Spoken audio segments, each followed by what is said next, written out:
अस्सलाम वालेकुम जी। क्या हाल है सब देखने वालों का। अपने घरों में खुश रहें, आबाद रहें, आमीन सुम्मा आमीन।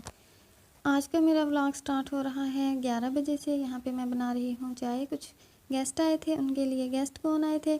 आज हमारी तरफ आए हैं खाला और उसकी देवरानी। अचानक से आए थे मेहमान, हमें बिल्कुल अंदाज़ा नहीं था कि आज मेहमानों ने आना है। तो हुआ कुछ यूँ कि हमारी खाला है वो गुजरांवाला में होती हैं, वो और उसके हस्बैंड। और खाला का जो ससुराल है ना वो होता है तलागंग, यहाँ से बहुत ज़्यादा दूर है तलागंग। तो खाला वहाँ पे गई हुई थी अपने ससुराल। तो वहाँ से वापसी पे ना वो और उसकी देवरानी यहाँ पे आए थे जोहराबाद में किसी की इयादत के लिए। तो हमें यह तो मालूम था कि वो लोग आए हुए हैं। तो वहाँ से फिर उन लोगों ने सोचा कि यहाँ पे हमारा घर नज़दीक ही था, तो चलें इन लोगों से भी मिलते हुए जाएं। तो अभी हम सुबह का ना नाश्ता करने के बाद और सफाइयाँ करने के बाद फ्री हुए ही थे कि खाला और उसकी देवरानी आ गए। तो हमें बहुत ज़्यादा खुशी हुई, मिले उनसे। तो मैंने पहले उनको कोल्ड ड्रिंक दी, क्योंकि वो दूर से आए थे ना और धूप थी उस दिन, तो इसलिए फिर मैंने उनको पहले कोल्ड ड्रिंक दी। उसके बाद फिर मैं बना रही थी चाय। चाय बनाने के बाद मैंने फिर नींबू डाली प्लेट में, और कुछ चने थे, इसके अलावा बिस्किट्स में 2 टाइप्स के रख रही थी, क्योंकि अब सर्दियाँ आ गई हैं ना, तो इस तरह की चीज़ें अच्छी लगती हैं चाय के साथ। तो अम्मी मेहमानों के पास बैठी थी और मैं यहाँ पे चाय बना रही थी। चाय बनाने के बाद फिर हम लोग डिसाइड करेंगे कि क्या बनाया जाए, क्योंकि जब अचानक से कोई मेहमान आ जाता है तो फिर उसी वक्त डिसाइड किया जाता है। अगर पहले से मालूम हो कि मेहमानों ने आना है तो सारा मेन्यू पहले ही डिस्कस हो जाता है कि ये बनाएंगे, या खीर या कस्टर्ड वगैरह मीठी कोई चीज़ बना के फ्रिज भी कर देते हैं कि चलो ठंडी हो जाएगी। तो आज ऐसा कुछ नहीं हुआ था, हम लोगों ने अचानक ही डिसाइड करना था कि क्या बनाएं और क्या करें। यहाँ पे चाय मैंने कप्स में डाल के रख दी थी। खाला कम चीनी पीती हैं और उनकी देवरानी से ही तेज़ चीनी पीती थी, तो मैं उन दोनों के ना अलग अलग डाल के उनको दे दी। उन्होंने चाय पी और इन्जॉय किया, साथ गपशप भी चलती रही।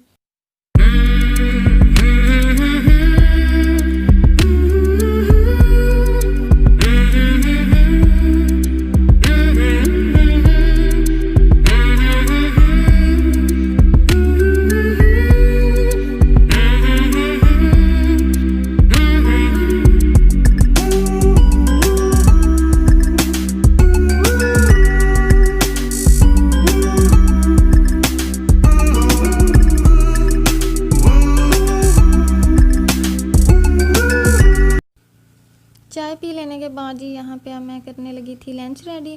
तो लंच में हम लोगों ने सोचा कि मीठे में ज़र्दा बना लेते हैं और नमकीन में चिकन पकौड़ा बना लेते हैं।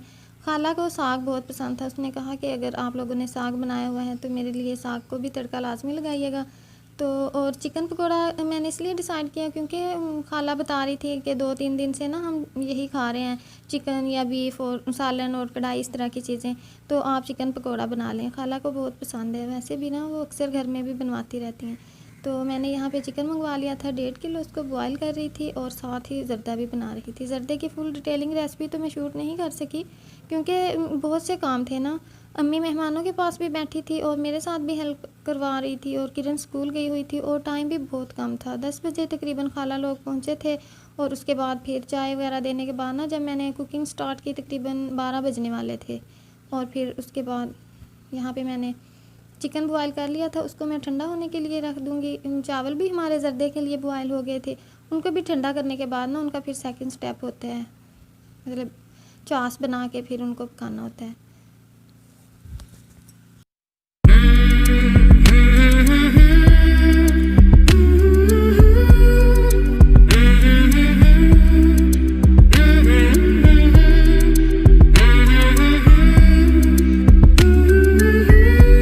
यहाँ पे चिकन मैंने सारे निकाल लिया था और उसमें जो कलेजी थी वो मैंने अलग से निकाल ली थी। मुझे कलेजी बहुत पसंद है।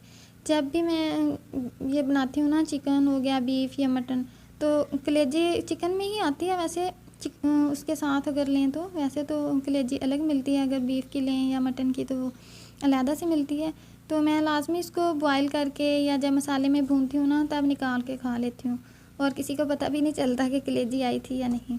और वैसे मैं रिक्वेस्ट करके भी मंगवा लेती हूँ। घर में ससुराल में हस्बैंड मेरे जब भी लेके आते हैं ना, वो मेरे लिए स्पेशली 2-3 कलेजी डलवा के लाते हैं चिकन में, और बहुत मज़े की लगती है। अच्छा जी, चिकन और चावल जो थे वो मैंने ठंडे होने के लिए निकाल लिए थे बाउल में, और उसके बाद फिर मैं और अम्मी यहाँ पे बना रहे थे रोटी। तो आज रोटी अम्मी और मैं इसीलिए बना रहे थे ना, क्योंकि टाइम कम था और हमें जल्दी लंच तैयार करना था। तो अम्मी ने कहा चलें दूसरे चूल्हे पे मैं रोटी सेक लेती हूँ, आप बनाते रहो। वैसे तो एक बंदा भी बना लेता है, आम घर में की रूटीन की जो रोटी होती हैं ना, 4 से 5 रोटी होती है सारी, और एक बंदा भी बना लेता है। यहाँ पे अम्मी सेक रही थी और मैं रोटियाँ बना रही थी साथ साथ। रोटी बनाने के बाद फिर मैं ज़र्दा और जो चिकन पकौड़ा है उसको फ्राई करूँगी।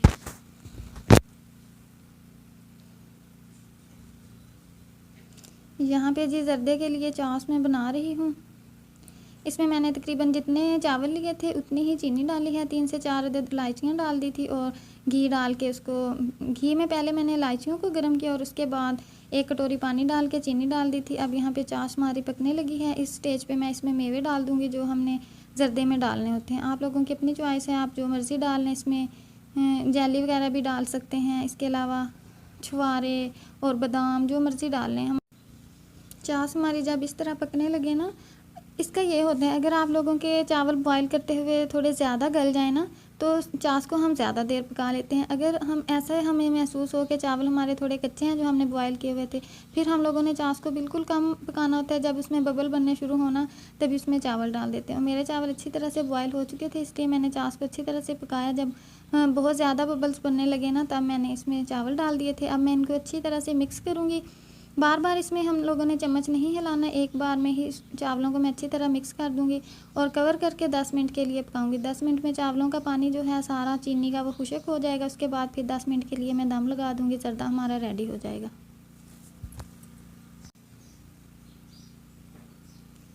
ज़र्दे को दम लगाने के बाद फिर मैं बनाने लगी थी चिकन पकौड़ा। उसका मैंने पेस्ट तैयार कर लिया था। बेसन में मैंने सारे मसाले डाल के उसको इस तरह से पेस्ट बना लिया था और उसमें थोड़ा सा हरा धनिया भी डाल दिया था काट के। इससे ना बहुत प्यारी लुक आई थी चिकन पकौड़ा की।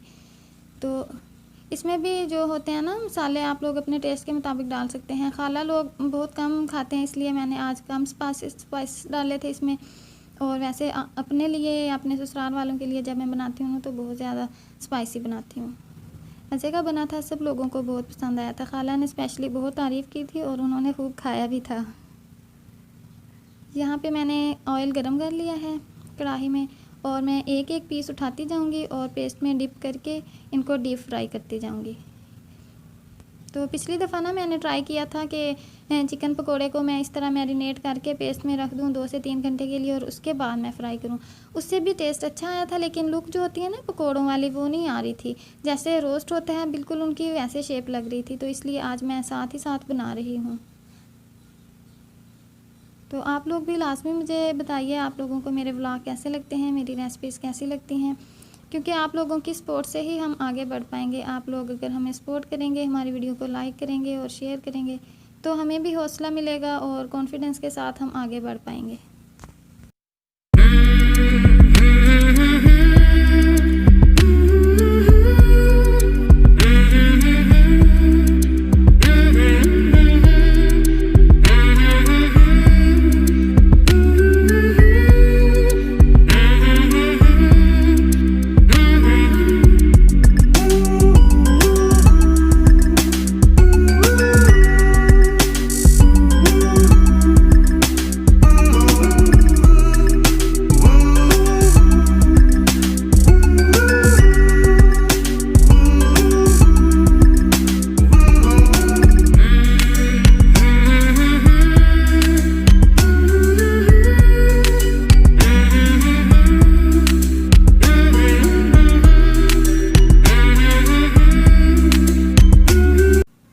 चिकन पकौड़ा हमारा बन गया है। ये देखें जी कितना मज़े का क्रंची सा और मज़ेदार लुक आ रही है, मतलब देख के ही दिल चाह रहा है खाने को, और बना भी बहुत ज़्यादा टेस्टी था। उसके बाद जी हम लोग रूम में यहाँ पे खा रहे थे खाना। खाला लोग 2 ही मेहमान थे, इसलिए फिर हम लोगों ने चटाई नहीं लगाई। अब्बू भी नमाज़ पढ़ने गए हुए थे और इसके अलावा भाई काम पे थे, किरण स्कूल थी और हम 4 लोग थे। तो हम लोगों ने यहीं पे बैठ के खा लिया खाना। ये देखें जी साग को भी अम्मी ने तड़का लगा दिया था।